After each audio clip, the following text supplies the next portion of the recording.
Happy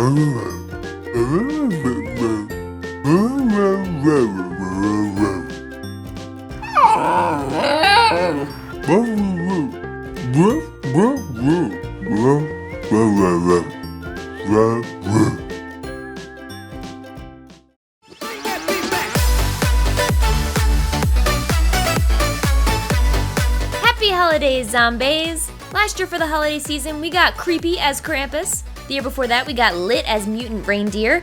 And this year, we are turning ourselves into a bloody abominable snowman / YETI.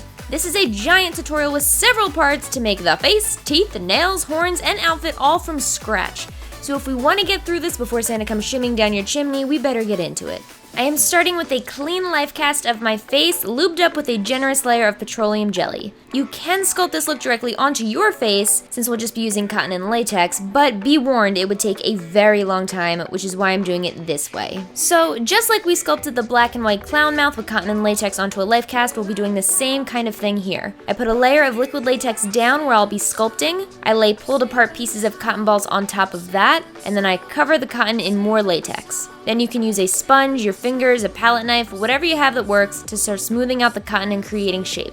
Use latex generously so that the cotton is easier to work with. You can make one big piece that covers the whole face, or you can break it up into two pieces, one for the jaw and one for everything above the upper lip. And this will allow the lower jaw to move freely when the prosthetic is applied later. I went with that option so you'll see my jaw portion is not attached to the rest of the face. There's no strict way to do this. Do whatever facial structure you wish. I focused on creating a strong, menacing brow bone, building the cheeks high so that I could place a small skeletal type nose over my actual nose, and building up the jaw just so that it kept the profile of the whole sculpt looking even. When sculpting directly with cotton and latex, it's best to build up slow rather than to add a lot at once and then try to cut it down. It's much easier to add to cotton and latex than it is to take it away. You'll see that I add to the brow bone several times to get it as large as I really wanted.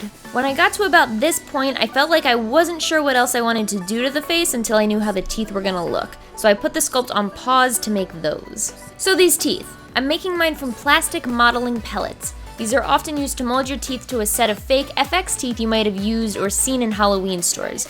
But they can be used for tons of things beyond just that, and you can find them easily online. They're little beads of meltable plastic, and essentially all you do is dip them in extremely hot water, they melt, and then you shape them how you need them. When they cool, they turn back into a solid plastic state. So that's what I'm doing here. I made tons of teeth of varying sizes by rolling the melted plastic and pinching one end to a point. If you don't get the shape quite right, don't freak out because you can remelt the plastic and shape it again. This is easy to do, but just be careful since you are working with very hot water, and the plastic will be very hot when you first take it out of the water. The plastic is melted when it turns clear, and it is cooled when it's white. It took me a few different tries to find the best way to attach these suckers to my gums, but the best way I found is to dip the top of the tooth in latex, wrap a bit of cotton around that, put the latex on the cotton, and then attach the latex-soaked cotton tip to the gum line. The cotton and latex on the tooth make it easy to attach to your sculpt, but just an adhesive on the tooth alone didn't seem to hold the teeth. So this takes a long time, especially with how many teeth we're doing, but it is well worth it to have a sturdy, gnarly grin. I staggered my top teeth using different sizes and in 2 rows to get that really jagged, filled look.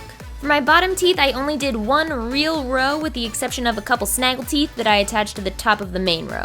The bottom row is easier if you lay the teeth down on the jaw you've sculpted, not up in the gum line, and then put a thin strip of more cotton and latex over the bottom of the teeth to create a new fake gum line, if that makes sense. When the latex around the teeth are dry and secure, I did the same strip over the top of the upper teeth. Give it a little detail by pushing the cotton down in between each tooth, just like an actual gum line puffs up over teeth and sinks down between them. I make any more adjustments on my sculpt, just like building that brow bone again, and then I move it aside to fully dry while I work on the horns. For those, I'm using styrofoam found in the floral section of most craft stores. We'll be taking this flat-edged ring, cutting it in half once, and then shaving it down until it's a horn. To shave it down, I'm using a styrofoam cutter I found in the same section of the craft store. It's this little wire guide that gets super hot and then cuts right through the styrofoam. But you could easily do this part with a knife and a bit of sawing motion instead. Just be careful. Okay, so the basic idea is to keep one side wide and bring the other to a point, and to continually shave off any hard angles on this C shape. I start with the obvious 490-degree corners, shaving them right off diagonally. This creates 2 new hard angles, but if you keep going around and shaving them all down, you'll eventually get something like this, which is kind of like a lumpy peeled potato looking horn. To get them as circular as possible, take some sandpaper or a nail file to them and buff them down. The mess this step created is the closest thing I'll get to snow in Los Angeles. I literally had to vacuum this stuff out of my pant leg. Okay. For nearly any other look, I'd still want to paint these or cover them in latex and put some kind of finish on them, but they're actually already perfect for an abominable snowman since the styrofoam ends up looking like it could be made out of ice and snow. These horns are super lightweight, but we still need a way to attach them to our heads. To do that, I used a lightweight wire from the craft store to build a really janky headband that had a double layer to it to make it overall wide enough to fit a horn. Then I continued down the janky path by mangling more wire around each side of the headband where I wanted the horns to sit. We're basically just looking to build a platform to glue them to. So I covered the wire cluster fluff in duct tape, giving us more contact for the glue. Okay, now put your glue on the base of the horn, stick it to your platform, then hot glue the crap out of these. Be careful and make sure that the horns are sitting evenly before the glue on the second horn completely dries, otherwise you'll look like a drunk Yeti. Now on to my new most hated thing on this planet. Let me introduce you to White Fuzz, Green Glitter's even more evil cousin. Yeah, you heard me. This fluffy fuzz that was on the fabric I got for this look shed constantly and was everywhere, literally everywhere. On my desk, in my shower, in my camera's orifices, in my orifices, in my eyes, in my throat, on my nose. Oh my god. It was the worst. Not even glitter does that crap. Glitter just doesn't go away. No, this is much worse. This one like attacks you. I actually almost appreciate glitter now, and this is coming right after I did the full face of glitter challenge. So you know I'm either losing my shit or this is truly the devil incarnate. Okay, so anyways, you can see here I glued a bunch of the fluff and fuzz all over the base of the horns and around the wires so that it would blend in seamlessly to my costume. Speaking of the costume from hell, let's dive right into that one real quick.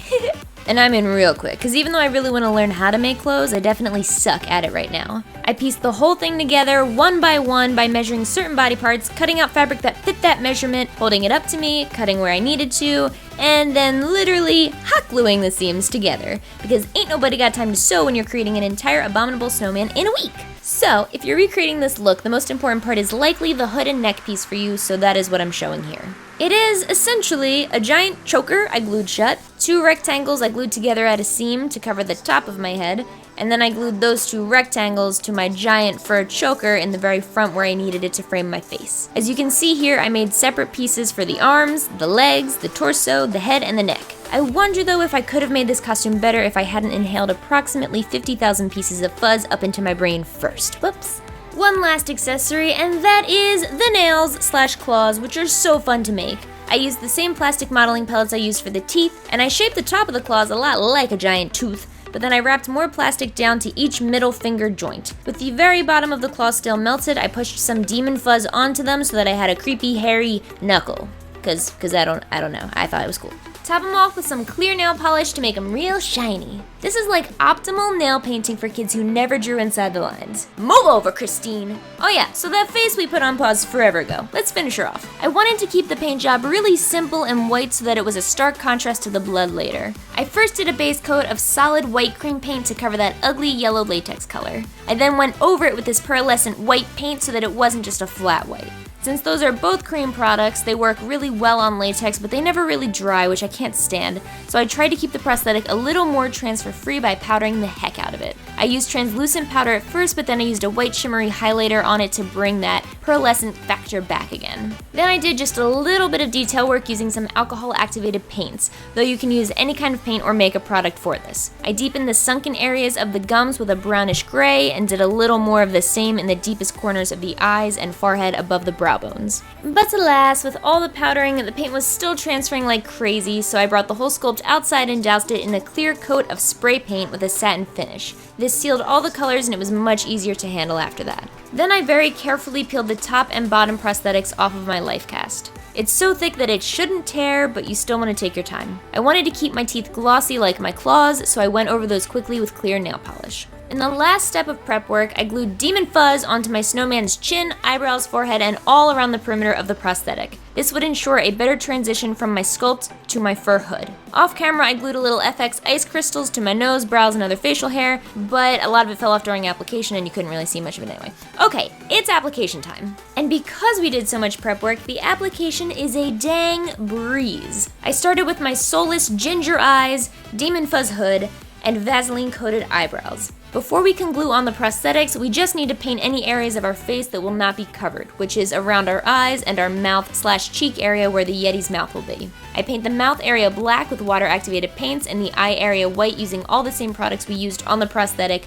minus clear spray paint, obviously. Once you look like you belong in a DeAntword music video, you're ready to glue on your prosthetics. I attached mine using prosthetic adhesive, but you could also use spirit gum. Because this prosthetic is so stiff, we'll just be laying it down all at once rather than working from the center out to the edges like you would most prosthetics. Put your adhesive all over the entire inside area of your prosthetic. Apply adhesive on your face as well where the prosthetic will eventually sit. For Prosade, wait for it to go from white to almost completely clear before sitting it onto your face. For Spirit Gum, wait until the adhesive has gone from slippery to tacky. Lay it down, push it on real good, and then repeat for the lower prosthetic. Keep in mind, if you made your prosthetic the same way as me, you won't have much access to your nostrils. So for the night, you are a mouth breather. Pull your hood forward, put your horns on. Well, actually, if you're going through the full fuzz suffering, you should put your costume on first, then attach your claws, then put your horns on, and then you're done. Unless bonus round, you feel like getting bloody. I highly recommend it. It depends on how cuddly you want to be, you know? Okay, whew! We made it out alive. It's a lot of time and work, but the end results are so worth it for any FX lovers who are looking for their next big project. For those of you who watch just to watch, thanks for chillin' with this abominable snowman. To all my zombies, cozy up on the couch with your favorite Yeti this holiday season. Their fluff and fuzz is at least great for staying warm. Alrighty, that's it. See ya.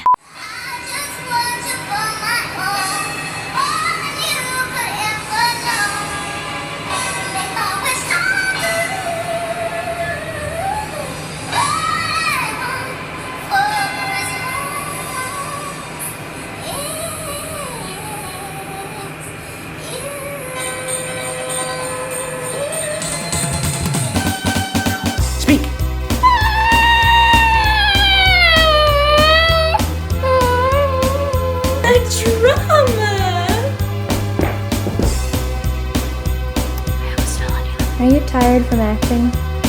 Oh my gosh, pathetic.